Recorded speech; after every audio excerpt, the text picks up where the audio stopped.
Halo semua, nama aku Daniel dan di video kali ini aku akan menjawab salah satu pertanyaan dari subscriber yang bertanya tentang gimana cara mengelola portofolio sebanyak 400 juta ya men. Nah sebelum aku menjawab pertanyaan ini aku bakal mereview singkat dulu portofolioku. Kalau misal kamu lihat saat ini total pintu wallet value-ku di angka 605 juta sekian ya. Sekarang jadi 604 juta 955 ribu dan ini sebenarnya belum mengalami kenaikan ataupun penurunan yang signifikan lagi. Kalau misal aku review terakhir kalau nggak salah juga angkanya mirip-mirip segini. Karena kalau misal kamu lihat market Bitcoin kebelakangan, ini marketnya hanya konsolidasi atau sideways di situ-situ aja ya, men. Kemarin ada sempat naik signifikan, kemudian drop signifikan, lalu kemudian harganya kembali normal lagi sehingga sideways di situ-situ aja. Dan kalau misal kita lihat ke bagian wallet, portofolioku kalau misal aku tunjukin 1 week terakhir, nih fluktuasinya tinggi banget ya, men. Bisa sampai terendahnya di 552 juta dan ada yang sampai 616 juta. Makanya kalau misal kamu investasi di cryptocurrency, kamu harus siap dengan salah satu resikonya, yaitu resiko dana kamu akan menjadi sangat volatil ya men. Nah untuk saat ini Bitcoinku yang ada di pintu itu di angka 0,50643449 ya men, atau setara 539.530.190. Kemudian di sini passive income yang udah aku dapatkan dari pintu staking atau flexi earn balance di angka 0,00126337, setara 1.346.753,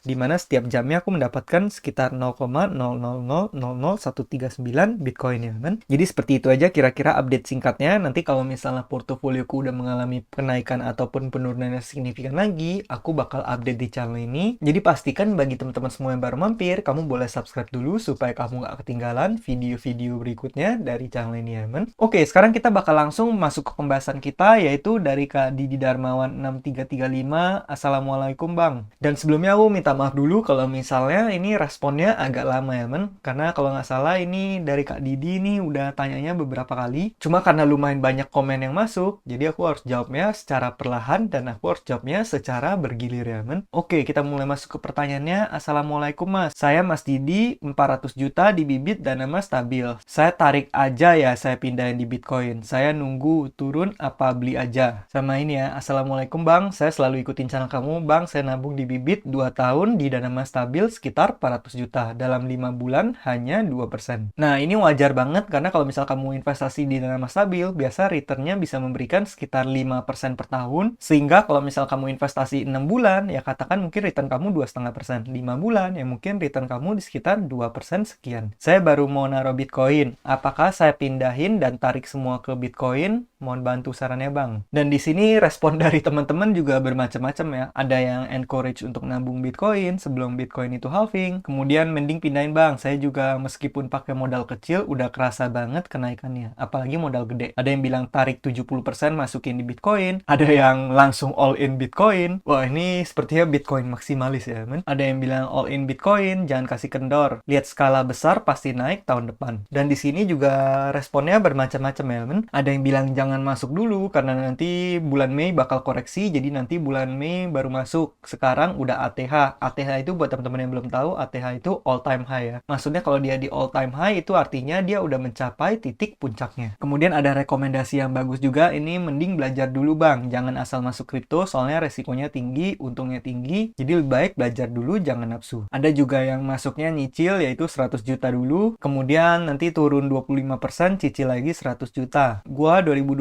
kemarin sangkut, tapi karena nggak semua all in, cicil terus, akhirnya naik ratusan persen dari modal 10 juta jadi 50 jutaan. Wah ini portofolionya tumbuh sampai besar banget ya teman. Gue udah ambil modalnya 10 juta, jadi kalau jatuh 0 sakit hati, tapi nggak sesakit modal hilang. Nah jadi kira-kira gitulah respon-respon dari teman-teman semua. Berikutnya aku akan mencoba untuk jawab dari pandanganku, dari perspektifku, tapi ini teman-teman nggak harus ikuti, terutama buat Mas Didi, kamu boleh coba untuk do your own research sebelum kamu mulai berinvestasi ataupun ikutin saran dan sebagainya. Nah, kalau misalnya menurutku pribadi, sebenarnya untuk menjawab pertanyaan ini jawabannya kembali lagi ke diri kamu ya, men. Karena di sini aku akan menjawab dengan berbagai macam jawaban, tapi ini dengan menyesuaikan risk profile yang ada di kamu. Nah, di sini aku udah bagi menjadi beberapa risk profile. Katakan kalau misalnya di sini kamu tipe orang yang nggak bisa ngambil resiko, ya mungkin kamu sebaiknya kamu menggunakan yang risk profile low, di mana kamu hanya taruh sekitar 25% di Bitcoin, 75% di bibit. Karena seperti yang kita ketahui, yang namanya bibit itu itu secara resiko pasti jauh lebih rendah ya teman. Apalagi reksadana yang kamu pilih adalah dana emas stabil, dimana itu reksadana yang udah secara jangka super panjang memberikan return yang benar-benar stabil, hampir nggak ada yang ngalahin, bahkan dana kelolaannya itu udah sampai 2 digit triliun ya teman. Nah kemudian medium risk profile, dimana kamu katakan di sini taruh 50% ke Bitcoin, 50% ke bibit. Nah kalau misal kamu sedikit berani ambil resiko, kamu tipe orang yang bisa ambil resiko moderat, risk profile yang moderat, nah kamu boleh juga untuk bagi danamu setengah-setengah ya men. Mungkin 400 jutanya kamu boleh taruh 200 juta di Bitcoin, 200 juta di bibit. Kemudian kalau misalnya kamu adalah tipe orang yang berani banget ambil resiko, misalnya kamu masih muda, kamu katakan gak ada tanggungan istri, gak ada tanggungan anak, kamu nothing tulus, usia kamu juga masih early 20, ya kamu nggak apa-apa kalau misalnya kamu pengen ambil yang high risk, dimana kamu masukin 75% Bitcoin, 25% di bibit. Jadi 300 juta di Bitcoin, 25%, 100 jutanya di bibit. Dan kalau misalnya kamu adalah seorang yang punya resiko risk profile-nya super tinggi, kamu benar-benar bisa mentolerir resiko, kamu benar-benar nothing tulus, kamu tipe orang yang go big or go home, dan kamu benar-benar yakin kalau Bitcoin ini suatu saat bisa akan jadi sesuatu, ya kamu nggak apa-apa juga kalau misalnya mau ke all in Bitcoin. Tapi saranku pribadi untuk kebanyakan orang sebenarnya metode ini kurang cocok ya, karena kalau misalnya all in itu hanya cocok buat kamu yang benar-benar percaya banget atas apa yang dijanjikan oleh Bitcoin atau masa depan Bitcoin. Aku pribadi aja walaupun aku taruh banyak dana, aku nggak sampai masukin 100% dari danaku di Bitcoin ya kan. Aku udah pernah bahas di video sebelumnya di mana aku mentok bakal masukin hanya di sekitar 20-30% dari total portofolioku. Karena kalau misalnya aku masukin semua ke Bitcoin, aku bisa-bisa tidurnya nggak nyenyak ya teman. Tapi di luar sana aku ngerti ada orang yang berbeda-beda, di mana ada orang yang mau portofolio 100% masuk Bitcoin, sehari-hari floating loss ratusan juta, itu mereka masih bisa tidur tenang aja karena mereka emang punya risk averse yang tinggi. Nah, jadi itu sebaiknya benar-benar diikuti dengan keadaan kamu. Di sini aku bakal coba ambil contoh kalau misalnya kamu masukin berapa uang ke portofoliomu dan return kamu bisa berapa. Katakan di sini kamu tipe orang yang nggak berani ambil resiko, kamu masukin 300 juta di bibit, kemudian 100 juta di Bitcoin. Nah, kalau misal kamu lihat di sini Bitcoin alokasinya 25%, bibit alokasi 75%. Katakan di sini Bitcoin dalam 1 tahun returnnya 100%. Karena kan seperti yang kamu ketahui, ini akan terjadi halving, di mana dari performa masa lalu, halving itu returnnya bisa sampai berkali-kali lipat. Tapi dalam konteks ini aku masukin 1 tahun returnnya 100% aja. Sedangkan dana mas stabila kamu masukin 300 juta, returnnya seperti biasa 5%. Nah, di sini kamu bisa lihat return yang kamu akan dapatkan itu di angka 115 juta. Dimana kalau misalnya kamu masukin 400 juta, nanti di akhir tahun dana kamu bisa menjadi 515 juta. Dan return kamu menjadi 28,75%. Tapi katakan kalau misalnya di sini tingkatin portofolio kamu di Bitcoin lagi. Jadi katakan di Bitcoin 50%, masukin 200 juta, 200 juta. Nah, di sini kamu bisa lihat return kamu bisa menjadi 210 juta. Dimana return per tahunnya menjadi 52,5%. Kalau misalnya di sini kamu masukin Bitcoinnya lebih banyak lagi, 300 juta, kemudian di sini bibitnya 100 juta. Nah, kamu bisa lihat return kamu bisa lebih ekstrim lagi, per tahun bisa memberikan hingga 76,25%. Nah, kelemahannya kalau misal kamu taruh banyak di Bitcoin seperti ini, terus ternyata Bitcoin nanti amit-amit ternyata mengalami kerugian yang signifikan, kamu bisa-bisa mengalami kerugian yang signifikan juga dalam portofolio kamu. Contoh di sini katakan aku bilang Bitcoin minus 50%. Walaupun dalam kondisi sekarang, aku sangat cukup yakin ini bisa dibilang less likely banget ya, men. Karena dengan keadaan sekarang, dengan demand-nya semakin meningkat, probabilitas Bitcoin untuk naik itu jauh lebih besar ketimbang probabilitas untuk turun. Makanya kalau misalnya ada teman-teman di luar sana yang nge-short Bitcoin, menurut aku itu kurang bijak. Takutnya nanti Bitcoin loncat, akhirnya kamu malah mengalami kerugian yang signifikan. Jadi saranku pribadi kalau misal untuk di market sekarang, jangan nge-short Bitcoin ya, teman. Nah, katakan di sini minus 50%, kamu bisa lihat portofolio kamu minusnya bisa dalam banget. Bisa sampai minus 36%. Sedangkan kalau misalnya di sini kamu masukinnya dikit aja, katakan kalau misalnya di sini dikit aja, di Bitcoinnya kamu cuma masukin 25% atau 100 juta, kemudian dana mas stabil 300 juta atau 75%. Nah, return per tahun kamu hanya minus 8,75%. Maka dari itu pengaturan portofolio sangat berpengaruh ya men. Jadi kalau misal kamu pengen main aman ya kamu gunakan risk profile yang rendah. Nah sebenarnya kalau misalnya mau lebih rendah dari ini lagi bisa juga ya. Misalnya kamu di Bitcoin kamu jangan masukin 25%, kamu masukin 10% aja. Jadi dari 400 juta kamu hanya masukin 40 juta ke Bitcoin. Jadi katakan di sini 360 juta, di sini 40 juta. Nah kalau misalnya nanti Bitcoin mengalami kenaikan yang signifikan ya kamu juga akan tetap untung 40 juta dari Bitcoin, dan portofolio kamu juga return per tahunnya bisa menjadi 14% lebih dikit. Kalau misalnya teman-teman nanya Bitcoin bakal kemana, aku beneran nggak bisa jawab karena aku beneran nggak bisa tahu the market seperti apa. Terus kalau misalnya teman-teman nanya apakah nanti akan koreksi lagi, jawabannya juga aku nggak tahu ya teman. Kalau misalnya nanti terjadi koreksi lagi, kalau misal sampai aku tahu jawabannya, pasti aku udah sekarang jual dulu semua portofolioku, kemudian nanti koreksi aku beli lagi. Tapi pada akhirnya kita nggak bisa berusaha untuk timing the market, jadi kita mau berusaha gimana pun akan sangat sulit buat timing the market. Dan kalau misalnya nanti sampai salah, katakan aku jual semua portofolioku, kemudian tiba-tiba Bitcoin loncat. Seperti yang kamu ketahui dari sebelum-sebelumnya, Bitcoin itu bisa harganya loncat jauh banget hanya dalam waktu beberapa hari aja. Jadi kalau misalnya aku coba-coba timing the market dan ternyata aku salah, aku bisa kehilangan kesempatan untuk mendapatkan return yang luar biasa. Maka dari itu, menurut aku akan sangat beresiko kalau misalnya kamu coba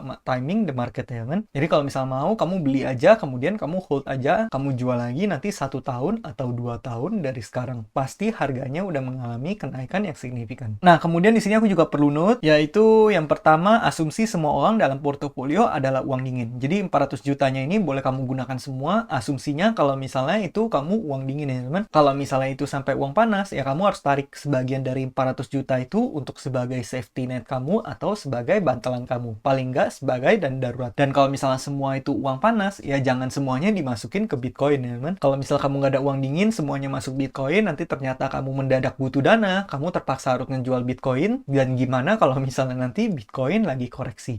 Bisa-bisa kamu harus menjual dalam keadaan minus atau kamu malah rugi ya kan? Jadi pastikan semua uang ini adalah uang dingin, baru kamu boleh investasikan semuanya. Kemudian di sini kalau ada utang konsumtif sebaiknya diberesin dulu. Kemudian yang bisa aku saranin lagi adalah karena portofolio kamu di sini udah lumayan besar angkanya, udah di atas 100 juta. Jadi kalau misal kamu mau invest di Bitcoin pun, aku saranin kamu menggunakan lebih dari satu platform crypto exchange ya kan. Boleh juga pakai wallet, itu bebas karena biasanya beli wallet itu cuma beberapa juta. Cuma kalau misal kamu nggak mau ribet-ribet, nanti takut lupa seed phrase dan sebagainya, ya boleh juga menggunakan exchanger, tapi kamu pisah aja ke dalam beberapa crypto exchanger. Berikutnya di sini jangan FOMO, kamu harus stick to the investment plan. Kamu udah tentuin di awal investasinya seperti apa, rencananya masuk di berapa dan exit di berapa, ya kamu harus stick ke sana. Jangan FOMO, ikut-ikutan orang karena heboh di sana suruh jual, kamu ikutan jual, heboh suruh beli, kamu ikutan beli. Jangan seperti itu ya men. Kamu harus punya game planmu sendiri dan stick sama game planmu sendiri. Dan yang terakhir, sebenarnya ini saran yang boleh kamu lakukan juga, yaitu kamu masuknya rutin atau masuk perlahan. Jadi seperti yang aku bilang, katakan tadi kamu awalnya masuk di 100 juta, Bitcoinnya 100 juta, kemudian dana mas stabilnya 300 juta. Nah, itu boleh juga tuh, kalau misal kamu masuk seperti itu, sehingga nanti kalau katakan Bitcoin naik, ya kamu bisa mengalami keuntungan yang signifikan. 100 jutamu bisa tumbuh jadi 200 juta, ataupun 300 juta. Tapi worst case scenario, katakan kalau Bitcoin harganya yang sekarang 1 miliar, turun lagi ke 600 juta. Apa yang terjadi? Ya kamu bisa menggunakan sisa dari 300 jutamu itu, kamu gunakan untuk membeli Bitcoin lagi. Katakan kamu masukin lagi 100 juta ke Bitcoin. Nah, kalau misal kamu pertama beli di 1 miliar, kedua kamu beli di 600 juta, kan average kamu menjadi 800 juta. Terus katakan Bitcoin turun lagi, harganya dari 600 juta ke 400 juta. Kamu bisa gunakan 200 jutamu itu untuk membeli Bitcoin lagi. Awalnya average kamu di 800, kemudian kamu beli di average 400, akhirnya kamu bisa bikin average kamu di 600. Dan setelah Bitcoin mengalami koreksi yang cukup dalam, kemudian ternyata Bitcoin mengalami rally yang gila-gilaan. Average kamu udah di 600 juta nih. Tiba-tiba tahun depan Bitcoin di 2 miliar. Apa yang terjadi? Yang terjadi adalah kamu udah mendapatkan keuntungan yang signifikan. 2 kali lebih portofolio kamu bisa menembus 1 miliar. Jadi sebenarnya kalau misal kamu pengen lebih aman, boleh juga kamu menggunakan metode yang tadi, yaitu masuknya secara rutin ataupun perlahan. Jadi kamu gunakan dulu 100 juta yang kamu miliki untuk membeli Bitcoin. Nanti kalau misal Bitcoin mengalami penurunan lagi, kamu masuk lagi. Kamu average down portofolio kamu. Nanti kalau mengalami penurunan lagi, kamu average down lagi.